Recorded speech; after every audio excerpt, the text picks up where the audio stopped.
Mesdames et messieurs, distingués invités, bonsoir. Je m'appelle Rachel Lemelin du service des communications de l'Université du Québec à Trois-Rivières. C'est avec grand plaisir que je vous souhaite, au nom de la direction de l'UQTR, la plus cordiale bienvenue à cette remise de doctorat honorifique de l'Université du Québec par l'UQTR.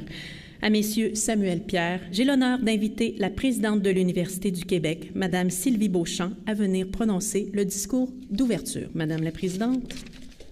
Monsieur le Président du Conseil d'administration de l'Université du Québec à Trois-Rivières, Madame la rectrice, Monsieur Samuel Pierre, Monsieur Constantin Xipas, Monsieur Fernand Pellerin, chers collègues de l'Université du Québec à Trois-Rivières et distingués invités, chers amis. C'est avec une immense fierté que je me joins à vous aujourd'hui à l'occasion de cette cérémonie de doctorat d'honneur de l'Université du Québec, sous l'égide de l'Université du Québec à Trois-Rivières. 3 personnes sont honorées aujourd'hui, 3 personnes qui méritent notre respect et notre reconnaissance. Encore une fois, M. Samuel Pierre, M. Constantin Xipas et M. Fernand Pellerin. La vie universitaire regorge de traditions, comme en fait foi le caractère solennel de la présente cérémonie. La remise de doctorat d'honneur remonte à la création des premières universités en Europe, à Paris et à Bologne au Moyen Âge. L'enseignement universitaire, heureusement, s'est démocratisé depuis ce temps, mais nous avons conservé plusieurs rites, dont cette tradition de reconnaître des personnes d'exception. Le doctorat honorifique est une façon de rendre hommage à l'excellence d'une contribution. Il permet de mettre en valeur des réalisations exceptionnelles d'une personne, de souligner le rôle de modèle qu'elle incarne dans la communauté et de reconnaître l'inspiration qu'elle nourrit chez les autres. Les 3 personnes que à qui l'UQTR décerne aujourd'hui un doctorat honoris causa représentent des exemples éloquents. Permettez-moi de les féliciter et de les remercier personnellement. Nous sommes en présence de 3 grands pédagogues, des pédagogues bien sûr liés à la formation, mais liés également à l'esprit d'entreprise. Chacun, à leur façon, a tracé un chemin et passé au suivant leur savoir-faire et leur savoir-être. M. Samuel Pierre est un professeur titulaire au département de génie informatique et génie logiciel de l'École polytechnique de Montréal. Reconnu internationalement, il est un éminent spécialiste des réseaux de communication câblés et sans fil, de l'informatique mobile et du téléapprentissage. C'est d'ailleurs dans une autre constituante de l'Université du Québec, la Téléuniversité, qu'il a pu développer cette première expertise lors de ses années inaugurales d'enseignement.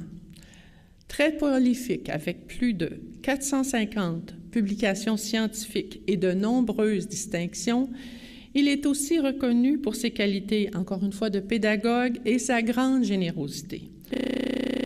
Il a guidé plus de 150 étudiants dans des travaux de recherche, de maîtrise, de doctorat et d'études postdoctorales. Samuel Pierre est aussi très engagé dans la promotion de la scolarisation et de l'excellence en éducation, notamment en Haïti, et sa contribution au mieux-être des démunis et au développement d'un monde meilleur basé sur l'accession à la formation universitaire mérite d'être chaleureusement souligné. Monsieur Pierre, vous êtes un modèle de générosité et de partage dont toutes les sociétés ont besoin. Je tiens à féliciter l'Université du Québec à Trois-Rivières de son choix d'honorer ces 3 personnalités qui, chacune à leur manière, contribuent à la construction d'un monde meilleur et toutes et tous, ou toutes et tous, peuvent aspirer à la liberté que leur procure la connaissance et le déploiement de leur plein potentiel. L'UQTR est une grande université. La créativité et l'excellence de ces professeurs et des réalisations qui sont à leur actif sont reconnues au Québec, au Canada et sur la scène internationale. L'UQTR a formé plus d'une génération d'étudiants qui se distinguent dans leur vie professionnelle et qui contribuent à l'avancement de leurs domaines respectifs. Monsieur Pierre, Monsieur Xipas et Pellerin, je suis persuadée que l'honneur qui vous est fait aujourd'hui insufflera aux étudiants actuels et futurs l'énergie et l'inspiration qui les porteront vers l'engagement jusqu'au bout de leurs rêves.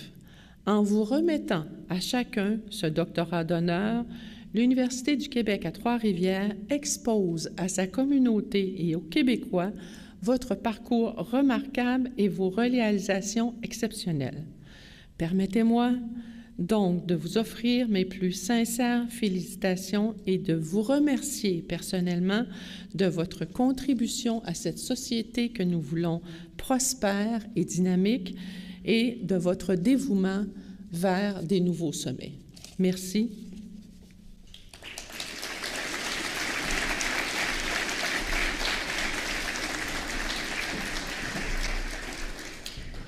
Merci, Madame la Présidente.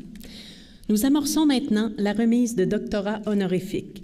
Je vous rappelle que la rectrice prononcera d'abord un hommage à l'endroit du lauréat, hommage qui sera suivi par la remise protocolaire. L'ordre de passage sera le suivant, M. Samuel Pierre, M. Constantin Xipas et M. Fernand Pellerin. J'invite donc sur la scène la rectrice de l'Université du Québec à Trois-Rivières, Mme Nadia Ghazali, afin qu'elle prononce son allocution en l'honneur de M. Samuel Pierre.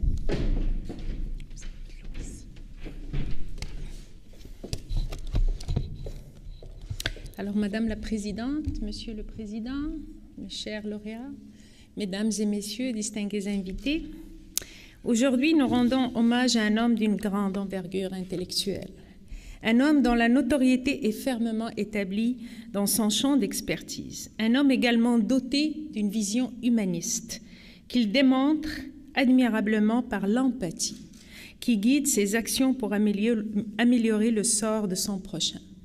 Le professeur Samuel Pierre est en effet un homme d'exception, un pédagogue chevronné, un chercheur de calibre, un être qui a le cœur sur la main. Bref, son parcours extraordinaire le mène tout droit vers la distinction honorifique que lui remet l'Université du Québec sous l'égide de l'UQTR. Son cheminement professionnel débute en 1981 comme ingénieur au sein d'entreprises montréalaises, mais rapidement, l'attrait du savoir le conduit vers le département de mathématiques et d'informatique de l'Université du Québec à Montréal, où il œuvre comme chargé de cours de 1984 à 1994. L'homme d'origine haïtienne y découvre un plaisir, celui de transmettre aux étudiants ses connaissances et ses expériences. C'est durant cette période que Samuel Pierre effectue un passage comme professeur au département de mathématiques et d'informatique de l'UQTR. Vous allez voir qu'on va le prêter à l'École polytechnique de Montréal. On aimerait bien le récupérer après, hein, Monsieur Pierre? Entre-temps, son désir d'innover le pousse à compléter en 1991 un doctorat en génie électrique à l'École polytechnique de Montréal, où il enseigne ensuite à la Télé-Université jusqu'en 1998 avant de se joindre à l'École polytechnique où il œuvre encore aujourd'hui comme professeur titulaire au département de génie informatique et génie logiciel. Au fil des ans, le professeur Pierre bâtit sa réputation de chercheur dans le domaine des systèmes réseautiques mobiles de prochaine génération. Considéré comme un pionnier, il fait figure de proue à l'échelle mondiale grâce à ses idées techniques novatrices et ses initiatives hardies. Son dossier le confirme, sans interruption. Depuis 1988, il obtient plus de 11 millions de dollars en subventions individuelles et autant comme membre d'équipes de recherche. Il est notamment titulaire de la chaire de recherche industrielle CRSNG et Ericsson en système réseautique mobile de prochaine génération depuis 2002. La communauté scientifique le reconnaît aujourd'hui comme un éminent spécialiste des réseaux de communication câblés et sans fil, de l'informatique mobile et du téléapprentissage. Et avec raison. Sa production scientifique impressionne avec plus de 500 publications et communications. Plusieurs comités éditoriaux de revues scientifiques sollicitent son expertise, tout comme de prestigieux organismes nationaux et internationaux. Et c'est sans oublier sa participation à de nombreuses missions de coopération internationale en tant qu'expert en technologie, notamment à Haïti, au Maroc et en Tunisie. Alors on s'est rencontrés on a au moins 2 liens, le Maroc et Haïti. Le professeur Pierre ne perd jamais le plaisir de transmettre ses connaissances, ce qui se manifeste par son apport indispensable au développement de la formation et à la promotion de la relève scientifique. Son engagement soutenu en faveur des chercheurs de demain est absolument remarquable. Ils sont d'ailleurs près de 150 à avoir bénéficié de son encadrement pour obtenir leur diplôme d'études supérieures ou parachever leurs travaux. On ne peut rendre hommage à ce grand chercheur sans mentionner son importante contribution au progrès de la société. Son dévouement sans limite se remarque plus particulièrement auprès de la communauté haïtienne. Très engagé socialement, il milite pour la promotion d'une éducation de qualité en sol haïtien et prête main forte à la jeunesse haïtienne choisissant le Québec comme terre d'accueil. En outre, il agit comme président cofondateur de l'Association des ingénieurs et scientifiques haïtiano-canadiens qui, depuis 1999, aide les jeunes et les adultes à se familiariser avec les technologies de l'information. Son apport à la cause haïtienne se matérialise également à travers 2 ouvrages réalisés sous sa responsabilité, à savoir Ces Québécois venus d'Haïti, contribution de la communauté haïtienne à l'édification du Québec moderne en 2007 et construction d'une Haïti nouvelle, vision et contribution du groupe de réflexion et d'action pour une Haïti nouvelle en 2010. Ses nombreux accomplissements, tant scientifiques que sociaux, lui valent plus d'une 20aine de prix universitaires et de distinctions de très grand prestige. En 2012, il reçoit le prix Harriet Tubman en témoignage de son dévouement pour la cause des jeunes immigrantes haïtiennes. En 2011, il devient membre de l'Ordre du Canada. En 2009, il est fait chevalier de l'Ordre national du Québec. En 2008, le Mouvement Desjardins lui décerne le certificat d'acteur clé. Il se voit remettre le titre de Fellow du Canadian Academy of Engineers en 2008 et de l'Engineer Institute of Canada en 2003, en reconnaissance des réalisations exceptionnelles et de ses longs états de service au sein de la profession d'ingénieur. Cher professeur Pierre, et je dirais cher Samuel, l'exemplarité de votre cheminement professionnel, de vos accomplissements intellectuels et de votre contribution sociale vous vaut amplement le doctorat honoris causa que vous remet l'Université du Québec sous l'égide de l'Université du Québec à Trois-Rivières. Vous êtes une source d'inspiration pour notre communauté. En vous offrant cette distinction, nous désirons nous assurer que l'engagement scientifique et social que vous nous inspirez soit connu et reconnu par toutes et tous. Bravo.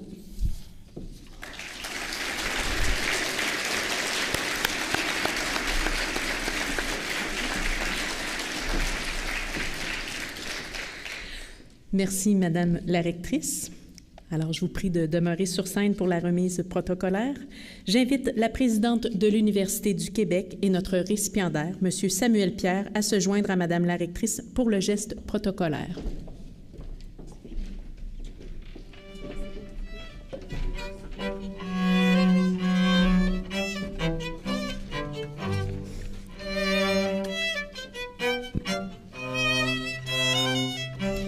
Je vous prierai d'avancer un petit peu, s'il vous plaît.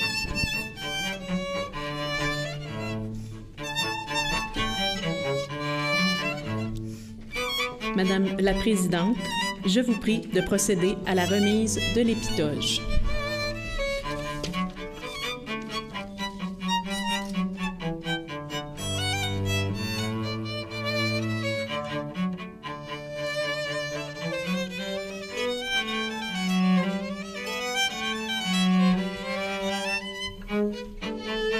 Madame la rectrice, je vous invite à remettre le diplôme à notre récipiendaire.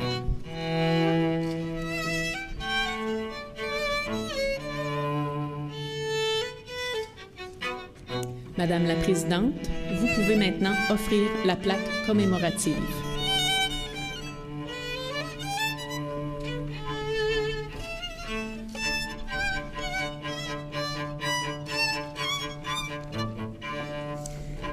Afin de consigner officiellement l'événement que nous célébrons aujourd'hui, j'invite le récipiendaire ainsi que Madame la présidente et Madame la rectrice à apposer leur signature dans le livre d'or de l'UQTR. Monsieur le président du conseil d'administration, je vous prie également de venir signer le livre d'or.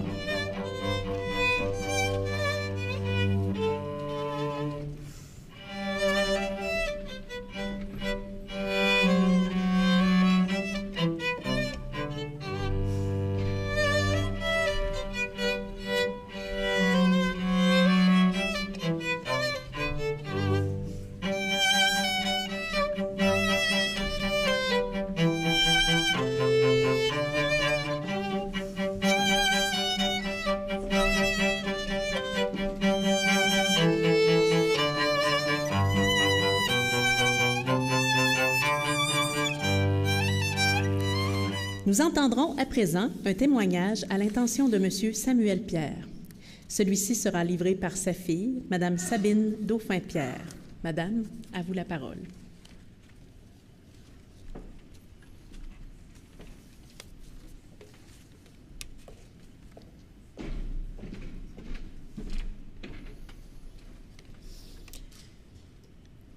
Mesdames, Messieurs, distingués invités, bonsoir.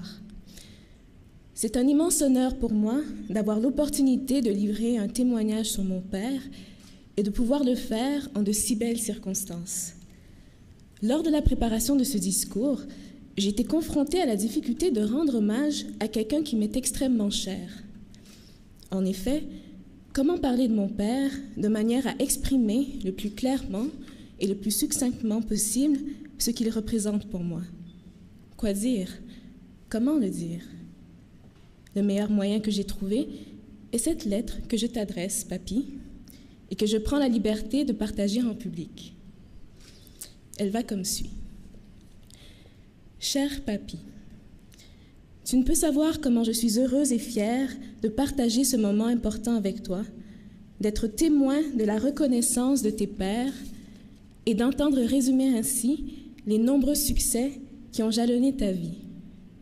Je suis pleine d'admiration et tente, tant bien que mal, de m'inspirer de toi dans la conduite de ma propre vie. Toutefois, malgré le fait que je partage ton quotidien, je me demande encore aujourd'hui, comment fais-tu? Comment fais-tu pour passer à travers toutes ces journées, invariablement bonnes mais laborieuses, au cours desquelles tu jongles avec plusieurs projets à la fois? Comment fais-tu pour encadrer aussi bien autant d'étudiants, à un point tel où plusieurs continuent de te percevoir comme un mentor ou un ami, et ce, bien des années après l'obtention de leur diplôme? Comment fais-tu pour entretenir toutes ces amitiés et ta famille, malgré un horaire chargé et ton refus obstiné de te procurer un téléphone cellulaire ou de souscrire à tout média social? Comment fais-tu pour te souvenir de tous nos anniversaires, pour te libérer afin d'assister à nos compétitions sportives, concerts et autres moments importants de notre vie? Comment fais-tu pour toujours trouver le mot juste en toutes circonstances, pour nous consoler, nous encourager, nous guider, nous faire rire ou nous faire réfléchir, parfois le tout en même temps? Comment fais-tu pour continuer à t'émerveiller face aux petits bonheurs de la vie, à continuer de te questionner et à ne pas avoir peur de dire « je ne sais pas ». Mais surtout, comment fais-tu pour incarner aussi bien le mot « fidèle » étant toujours le dernier à laisser tomber un ami ou une cause, étant toujours le dernier à te laisser tomber. Il faut dire que, après investigation, j'ai fini par comprendre que, tel un couteau suisse, tu possèdes tout un attirail pour faire face à la vie. Ton idéalisme t'interdit de censurer tes rêves, qu'ils soient de voir ton pays d'origine, Haïti, se réaliser, de voir ta famille s'épanouir ou de visiter l'île du Prince-Édouard en voiture. Ton éternel optimisme, toujours ancré dans le réel, te rappelle que d'une manière ou d'une autre, les choses finiront par bien aller. Ton honnêteté, ton regard tendre et rieur, ta chaleur et ta sensibilité te permettent d'établir des contacts authentiques et empreints d'empathie avec les gens. Alliés à ta logique implacable, ces dernières qualités font de toi un grand débatteur, un grand démocrate et un fédérateur. Ton humanisme te motive à toujours aider au développement du plein potentiel de ceux qui t'entourent et à toujours les considérer avec respect et dignité. Ton altruisme lie intimement ton bonheur à celui des autres. Ta confiance tranquille en toi-même et ton culte du beau te donnent l'élan et l'inspiration pour monter des projets ambitieux, parfois même risqués, originaux, constructifs, mais qui toujours te ressemblent. Tous ces traits te permettent de ne pas avoir peur d'aller jusqu'au bout, de t'investir complètement dans ce que tu entreprends, de t'attacher et de t'allier aux autres, de défendre ce que tu aimes et ce en quoi tu crois, de rester fidèle à toi-même, aux autres et à tes choix, même si cela implique de ne jamais raser ta barbe en plus de 35 ans.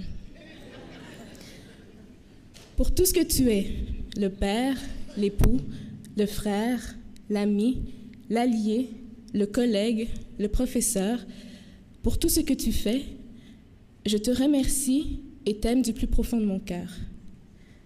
Je ne peux qu'espérer que tu jouiras de toute ta santé pour les nombreuses années à venir, car j'ai encore tant à te dire, tant à apprendre, tant à vivre avec toi, et tu as encore tant à nous offrir. Toutes mes félicitations encore viennent à toi, ta fille Choubi. Merci beaucoup.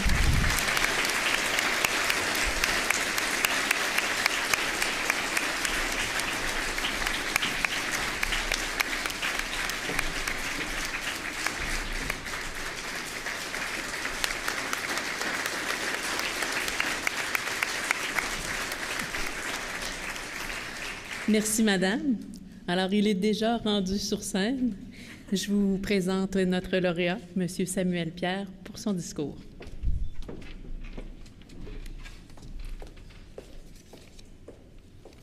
Madame la présidente de l'Université du Québec, Madame la rectrice de l'Université du Québec à Trois-Rivières, Mesdames et Messieurs, professeurs, cadres, anciens recteurs, dirigeants de l'Université du Québec à Trois-Rivières, distingués invités.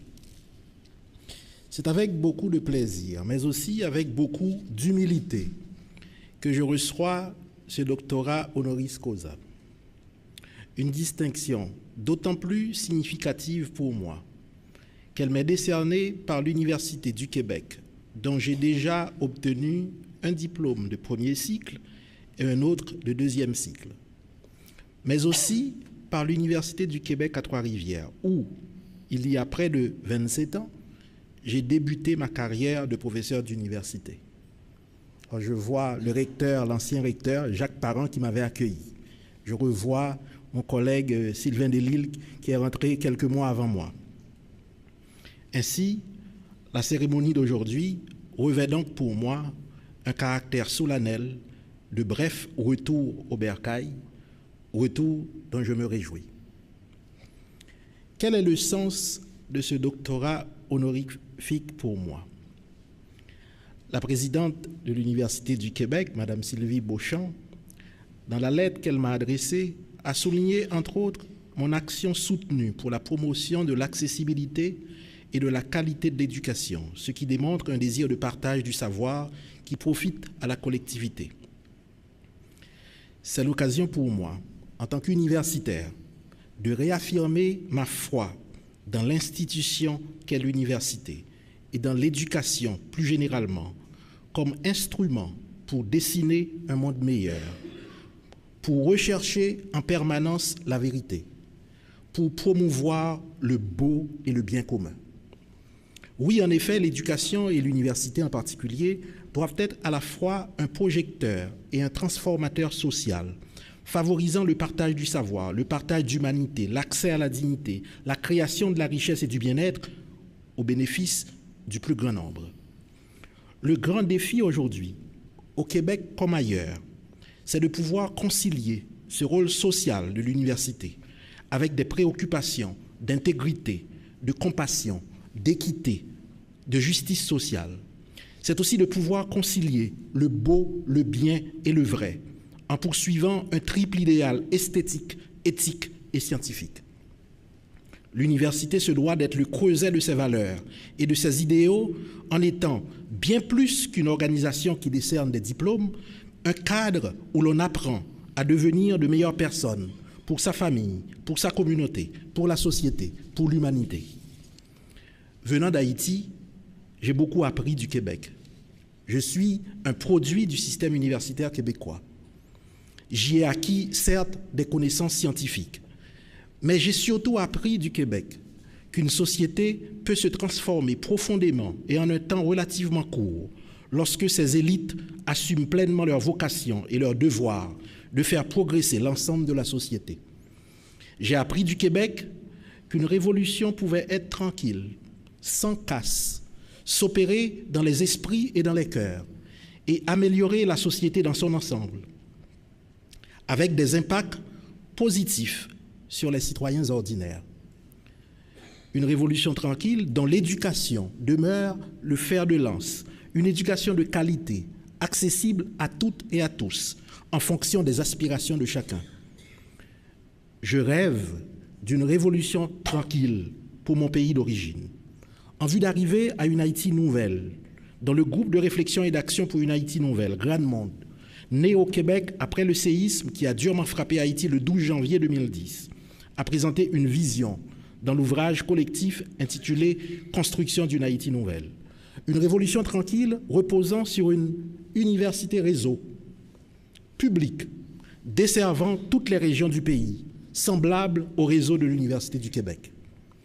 Pour arriver à cette Haïti nouvelle, une des actions entreprises par le GRAN, s'inspirant de l'évolution historique du Québec moderne, a été de lancer en Haïti un institut des sciences, des technologies et des études avancées d'Haïti, l'ISTEA. L'objectif est de former sur 10 ans 1 millier de scientifiques pour le renforcement de l'enseignement supérieur au pays. C'est une façon de contribuer concrètement au développement en Haïti d'un système d'éducation d'excellence permettant au pays de contrôler sa propre réflexion sur les actions nécessaires à sa reconstruction et à son développement, plutôt que d'appliquer désespérément la réflexion venue d'ailleurs. C'est aussi une façon de promouvoir également un système de santé suffisamment performant afin de compter sur une population saine et autonome. Enfin, c'est une façon de jeter les bases d'une économie plus libre des dépendances politiques extérieures, alliant de manière responsable les préoccupations de court terme avec celles du long terme pour un développement durable. L'ISTEA est une initiative partie du Québec et qui s'est étendue au reste du Canada, à la France, aux États-Unis et à la Suisse, tout cela au bénéfice d'Haïti. Son fonctionnement repose essentiellement sur un corps professoral international formé de volontaires, dont beaucoup de Québécoises et de Québécois. C'est pour moi l'occasion aujourd'hui de les remercier solennellement et de lancer un appel à tous ceux et celles qui le peuvent pour aider le GRAN à réaliser ce projet structurant et à grand impact sur l'avenir d'Haïti, comme une manifestation de solidarité authentique entre les peuples du Québec et d'Haïti. Pour terminer, permettez-moi de remercier la présidente de l'Université du Québec, Mme Sylvie Beauchamp, et la rectrice de l'Université du Québec à Trois-Rivières, Mme Nadia Ghazali, 2 personnes que j'ai eu le bonheur de rencontrer la première fois à des moments différents en Haïti, à Port-au-Prince, pour cette prestigieuse distinction dont leur université m'a gratifié. Je remercie également les professeurs du département de mathématiques et d'informatique de l'UQTR, qui ont toujours fait preuve de beaucoup d'estime pour moi notamment mes collègues Boussif Amar Ben Saber et Ismaïl Biskri, ici dans la salle. Mon collègue qui m'avait accueilli, on est arrivé 6 mois avant, Sylvain Delille, aujourd'hui vice-recteur à l'UQTR.